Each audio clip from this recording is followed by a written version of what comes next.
Hi, you guys. Welcome to my first podcast. What I thought I would do, and sometimes I integrate this into my tarot because I am definitely a student of psychology. I think it's very important to protect our time and energy and our mental health.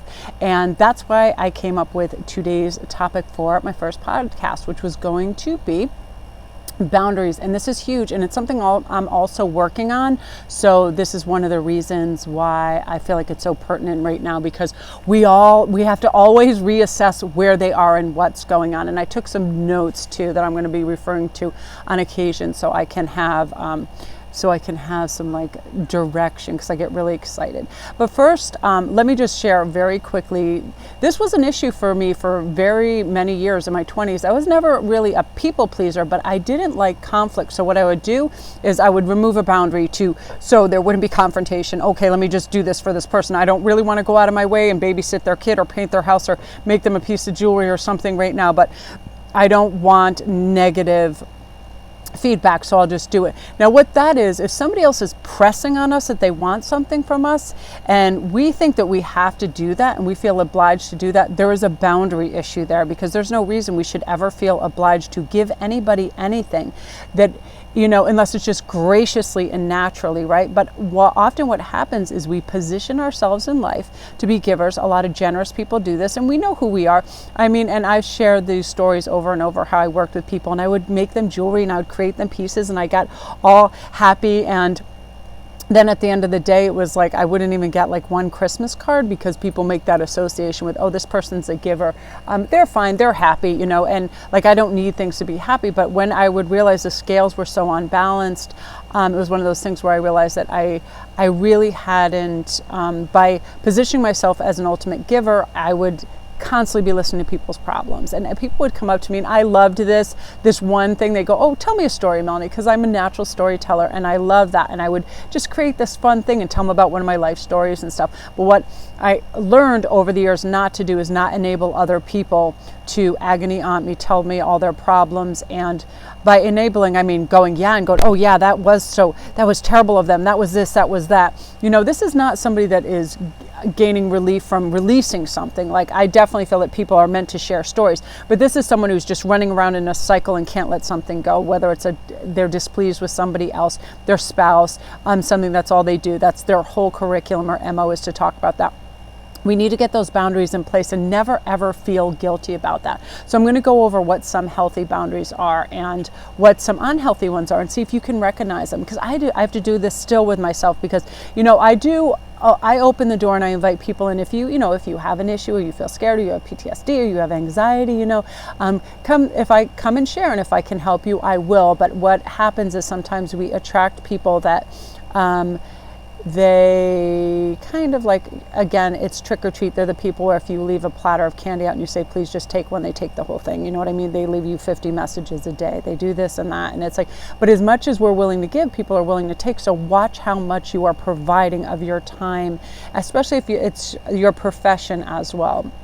I was finding out with TikTok too, just doing certain things, people be like, hey, can I get a read on this? And, as a professional, I'm like, yes, I'll send you my menu. And so many people are just thinking it's like a TikTok thing where you do free reads all day, where it's like, when you have a hard time keeping up with your professional paid clients, it's just something that, it's not, you let people know, you can let them know graciously, Also, when here's a big boundary issue that some people have a hard time maintaining too, is everybody has an opinion, right? And they want to offer, but what we need to do too is step back and just say, thank you graciously, thank you for that. But, I found a solution, or I found my answer. A lot of people, they like to sometimes inflict themselves really on their opinions. It's an ego boost for them when you follow their opinion and you do what you want to do, like, oh, go to this university, go here, go, say this, say that. So it's one of those things where we have to kind of watch family members and friends and all of that, and allocate it to like, okay, I'll take a look at that. But okay, so let's go over a couple of things.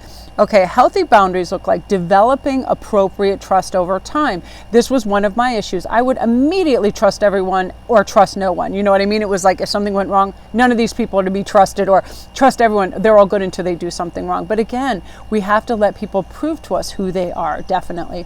Now this, realizing nothing is truly black or white is really good for healthy boundaries, because black and white thinking, not good. Like if they say this once, they're out and I'm blocking them. You know what I mean? there is always some intermediary circumstances. And also that this is what a lot of psychologists talk about, and I love this. We have to reframe in our mind. Oftentimes we think it's a personal attack on us, but it rarely is. Usually somebody, just say somebody, I liked Emma's approach to this therapist. She's really, really smart. And she does therapy in a nutshell, and she's fantastic. And she talks about how, say you have a roommate and they never put their dishes away and they always leave them in the sink. And she said, we have to reframe it from what initially might come in for our ego going, oh, this person doesn't respect my boundaries. They don't care about having a clean house. They're a slob. They're lazy. They're this, that. And like Emma was saying, there could be a whole bunch of pending circumstances, right? This person, they could have PTSD. They could have ADD. They could have a looming possibility of something on the horizon of a death of a loved one that could be hospitalized. There could be a whole myriad of circumstances. So let's reframe that. Instead of taking as a personal attack on us, let's not think in black and white, which I love. Now, deciding whether a relationship is good for you and using your brain too. And this is how I do it. This is where reciprocity comes in, deposit versus withdrawal. Do you have that friend that just boom, they get on the horn and they're like, this happened, that happened, that happened, this person, blah, blah, blah. And then you get off the phone and you feel drained and you're like, you know, you have to take a breath and you're like, man, not only did you not get a word in edgewise, but also this is where I notice if you don't agree with everything they say, all of a sudden you're a problem as well. Because that's the people is me against the world and everybody has it in for me. Victim mentality. Pay attention to that if you have people you're dealing with that are like that, and minimize your time with them. Friends, family, it doesn't matter, because again, we're enabling them to take our energy and do things that aren't pleasant. Here's an example. Do you ever get a text or a phone call and see that from somebody and your brain goes, oh my gosh, here we go. Like you are already feeling that negative energy and that pull. So we have to be careful with that. Okay, decide. So this is unhealthy boundaries with that. Falling in love with anyone who reaches out, or rigid self-isolation, okay, where you're just pulling away, everyone's bad, they're out to get me, I don't trust anybody type of thing, or anyone who reaches out and says the first nice thing. This is what scammers do, and they take advantage. And that's not saying that you are desperate or anything, but say you were in isolation for a while and all of a sudden somebody text you, they send a picture, they're good looking, they're funny, they appear to have their act together, and then all of a sudden they sneak right into that. You are, we are meant to be together, this and that. A lot of scammers take advantage of that. So again, we need to have that kind of moderate approach to that, right? Okay, now healthy boundaries too, weighing the consequences before acting on sexual impulses. This is another thing too, because if the unhealthy boundary is, the boundary is to act on first sexual impulse or inability to share sexuality. Those are the extremes of them. So that's the thing where you just see someone and they're so good looking and they just start hugging you or touching you, and you start to think I've had people say some very interesting things. They feel like they are going to appear frigid or problematic if they don't respond to that. They think that they are going to lose this person if they don't give them these benefits right away. And oftentimes in a new relationships, it's the whole beautiful courtship cycle and the tension that creates and all of that. Like if there's none of the courtship process and people because here's the thing, I remember reading this and it was really, really struck home with me. People place importance on a relationship with the amount of investment they have in it. So if a dude just shows up and you're just like, here's sex, here's all my attention, here's immediate responses to all your texts, here's everything. They're not having to invest anything in this. Everything is just put out before them on, again, a platter, right? So really their mental thing is, well, I don't even have to work at this. This isn't a challenge. So this is something that's going to be here regardless. So the treatment gets less and less and less. The specialness is less and less and less. It's almost like, the first time you see a beautiful smorgasbord and you're like, wow, but all of a sudden it's at your house morning, noon, and night.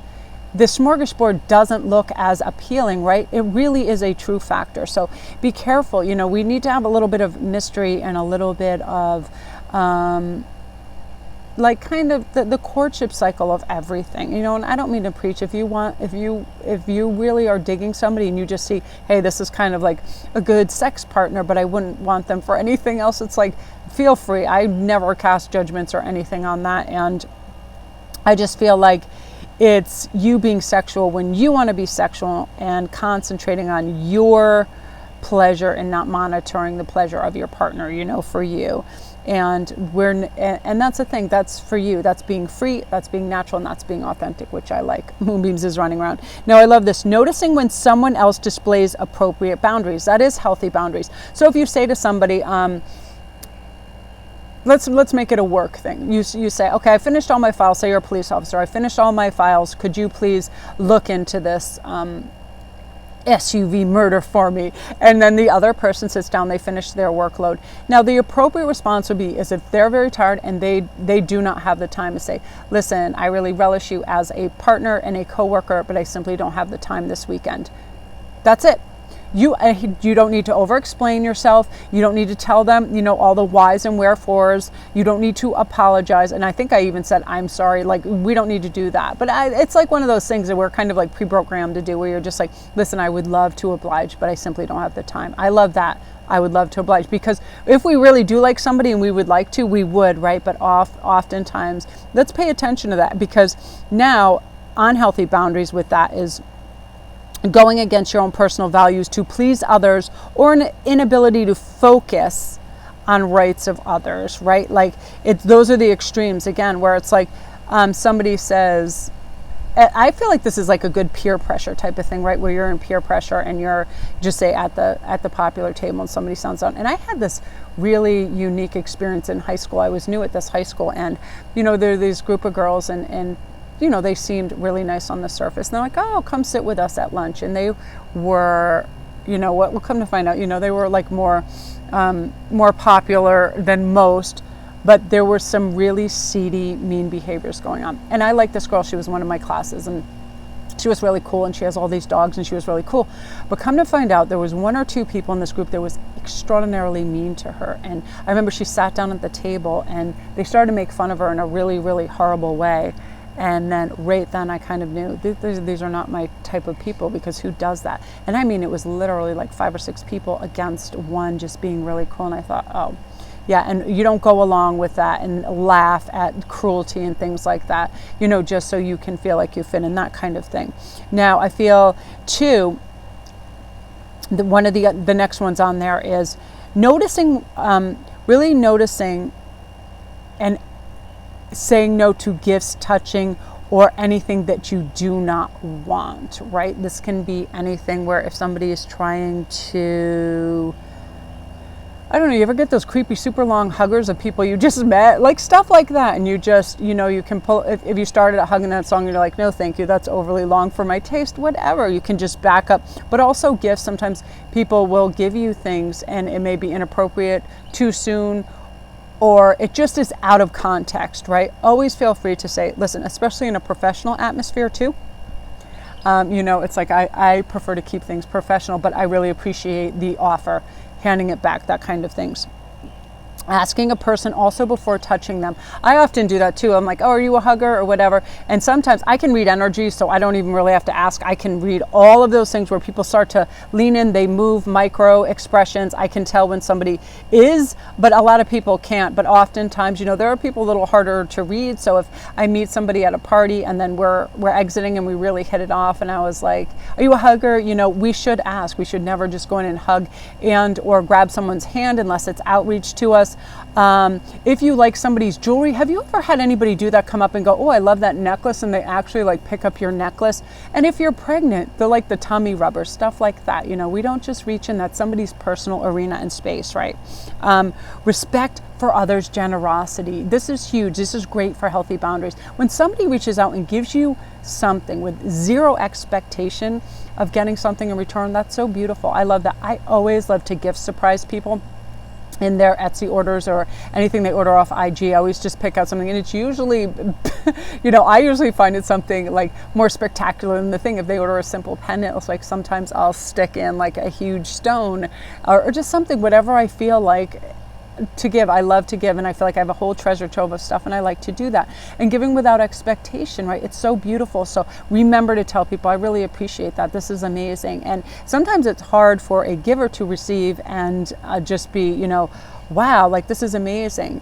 We don't have to go on and on, but to really show our appreciation. I love really heartfelt sentiments, and Joni is wonderful at that with gifts and things, writes out these little cards, and they're very beautiful, and they're very sentimental, and they may always make me want to cry. Another thing, not allowing someone to take advantage of your generosity. And I had this as well. So just say you are a giver, and I feel like most people that watch my channel really are. If you decide you want to be a little generous with your time, say you have a friend and they're difficult, they are negative or whatever, let them know. If you want to give a little bit of time, you let them know. Listen, I have to get off the phone in 10 minutes, but I'm willing to listen. What's going on? Set time boundaries of all of that. Because again, what happens is time gets away from us, resources get away from us, and people that know you're a giver, if they are primarily takers, what happens is they will extend that time, they will extend that thing. And I'll give you an example. There was this one girl, and she was just going through a situation, and she just DM'd me, oh, can I just ask you about this? And so then, and I wasn't paying attention to the time that was put into this. And I give my response is a lot of thought, and I will research it if it's something medical or otherwise.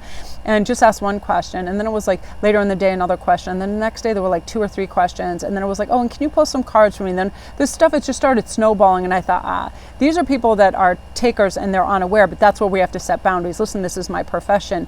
I don't have all day to research this stuff for you and do these things.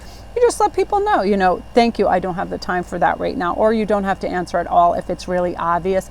Oftentimes what happens is people will relegate you to a lane because you've done something for them. Oh, they picked me up once. Oh, they're my new Uber. Oh, they created this thing for me. Oh, they're willing to do that. One of those things. And sometimes people just love what you have to offer. They love your energy. They love your time. But again, it's like anything. When you're giving them something, of course they want to show up for that. So we have to be careful, again, what we're delving out. Again, it's like judge your neighborhood. Are you going to leave that bucket of candy out on Halloween if you're in a place where you have natural takers that are just going to take the whole bucket? So, really, inwardly, because after you have an interaction with these people, you can feel drained, you can feel resentment, or you can feel taken advantage of. And you'll feel that resentment. You'll be like, no, thank you. And defining your own self-worth, trusting your instincts, and knowing who you are. I love this. I'm always recommending people just look right in the mirror and go, you know what, you're absolutely spectacular. You're smart, you're capable, you've got this. You're a high value person. Never diminish, or any of that stuff to yourself, and step into that power. And how we do that, and I'm promising you guys, you will see the respect of others when you set these boundaries in place. Because what happens is, if we're always giving or moving our boundaries all over, is people, they don't like categorize you as a sucker or a dupe or something like that, but they're like, here is the everlasting gobstopper. Let's go see what flavor's in there now. You know what I mean? Like, they really will start to respect. I'm trying to think of an example that I like Cher in interviews. She's fantastic. It's like she's willing to share and talk about what she wants to talk about. And when anybody goes over the line and they try to anything, slut shame her on her dress or whatever, she just stands up like the queen she is. It's like that, and people really respect that. Yeah, if she were to answer everything or feel like she had to because she's in the public eye, we would view her a different way, but she is absolutely like, that's enough. And I'm lucky, I was kind of born with this because I learned this from my mother. But again, I did have issues with boundaries just because I don't like conflict, I don't like confrontation, I don't like anger. But that was me, I'm generous anyway, so if it didn't, until that, and that's a weird thing, and once I started recognizing any kind of resentment for the person, that's when I recognized that's what it was about boundaries. Let me share something very, very important about somebody's emotional bandwidth and headspace too, and this is huge too. And Joni, actually, my offspring, taught me about this, because I used to work with a bunch of crazy narcissists, and they would blow my mind. Like, they would blow my mind with the stuff they get up to. They would make it physically dangerous for one another to work. They would do some of the most diabolical stuff. So what would happen is, this would build and build and build. I would come home right through the door, first person I saw, you would not believe what happened. Now, what Joni told me, and I believe this is amazing, and I recognize this, over the last couple years too, is we have to ask somebody permission to do an emotional dump on them. And let's not dump. Let's first ask, hey, do you have the capacity to receive this information? I just had a really unique experience, and it's troubling me, and I would love to share it with you. And then, and only then, we do that. And usually we do this to our family. We don't even recognize. You can also call a halt on people that do this to that do this to you as well. Family members that come in and they just start unloading on you. Say, listen, I'm dealing with something myself, and this is going to kind of incapacitate me. It's going to put me over my bandwidth, and I really don't have the mental elasticity to do this right now. And hopefully, and if they don't respect that and they keep going, then there's a problem there with the boundary right away, right? But again, we should always ask somebody, listen, I just had this experience. Would it be all right if I shared with you? It was, and give them a little outlay of it. It was a confrontation. It wasn't very nice, whatever it is. And I don't feel like I feel like person to person it's that way. In text, not so much, because you have the benefit of getting it to when you want. And again, there's a healthier detachment because you're not feeling their energy really like right in front of you, right? But always ask somebody, is it okay if I share with this, which I love. Now, not allowing, okay. This is what I love too. And it was like, I'm so glad I put this list in place, because I was like, if I just sometimes go off my head, I'll go off on tangents, and I want to keep this kind of orderly. Now, treating yourself with respect and dignity, and this is boundaries. That means we don't fall apart so someone will take care of us. We don't give in when we really want to say no. Self-abuse. We don't like super eat our feelings, drink our feelings, smoke so much weed we're out of it. Self-harm in any way because we're frustrated, that kind of thing. Because when we treat ourselves with respect and dignity, we don't use, and you guys, this is and I never judge anybody. I'm going to get a little sip of this. I never judge anybody. I mean, if you smoke weed, drink, do whatever you want, that's fine. But there's a degree where you still have good judgment. You have, your health. Because that's basically what I mean, where you're not like, you do something so you're so ill the next day you can't get out of bed. Because when we do that, what happens is we get guilt and shame. It's a lower vibration. It's very hard for us to cycle back up into this. And I had days, when my father was really ill. Merlin is directly above me. That's probably my dad's spirit. Like, he always comes near me because I felt like I was going to cry. When my dad was, very ill from his cancer, and I was drinking. I remember waking up. It was like I created a weird kind of hell on earth for myself, because everybody who knows when they drink excessively what a hangover feels like and how it incapacitates you to do anything athletic, and you don't have mental clarity, all of that, and it's just a fog, and it's very easy to get in that low vibration, and then you just like mentally abuse yourself. And I remembered saying, I want to live a life where I'm super proud of myself, and if I felt like I was like in a movie on TV, that I'd be proud of that character that I was portraying. And because our life really is a movie that we create, let's be proud of the character that we are in it, right? We're that, that supportive, loving, nurturing friend. But again, healthy boundaries is never feel like, okay, I don't have any boundaries just because one isn't in place. You don't know quite how to say no to people right now when they ask favors of you. Take a pause. Here's my best advice, and I learned to do this. Say, hey, I'll get back to you on that, all right? So you can think of it, and you don't feel like, oh, I need to say yes or this person's going to dislike me. More often than not, people like you more and respect you more for saying no when you truly don't have the time and or the interest in it as well, right? And that way too, we're not overfilling our plate. Again, the number one thing for me is, let's not inconvenience ourselves to convenience somebody else more, right? We're so busy, sometimes as women too, we're told, oh, be nice, go along to get along, do this and that. And it's like, I never feel like you're a bitch to say no. I never feel like I'm a bitch to say, that's inappropriate. I never feel like I'm a bitch to say, I think that's enough. I'm good. Whatever it is, saying no to somebody's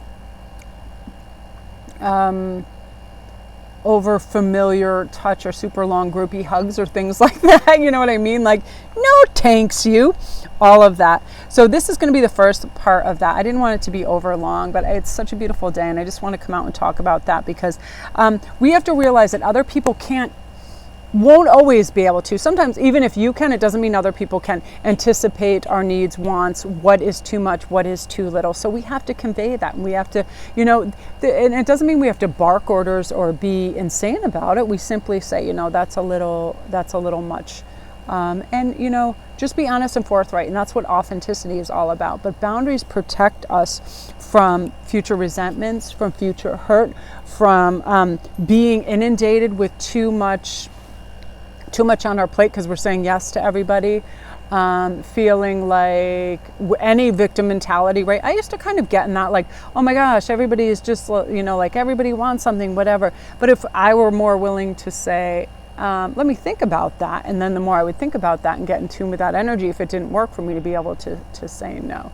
So again, you guys, let me know what you think of this. I thought I'd do one of these every Friday. Send in any kind of topics you'd like to discuss too. Like, I like to go in and really research stuff and get bullet points and make it really concise. And remember, we're always a new work in progress. Each day I feel like we cycle up, we learn something new, we apply it, we see how it works, and then we feel better about it. Like, I definitely feel like I've reached a great level of maturity when it comes to boundary setting and how to be very diplomatic in it, because I've had practice.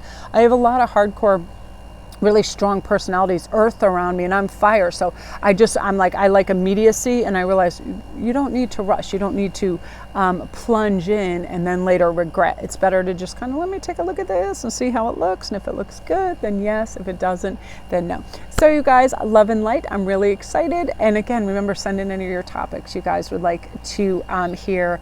I almost said TED Talks, to hear. I watch so many TED Talks to hear on the podcast. So I'm really excited. Mwah.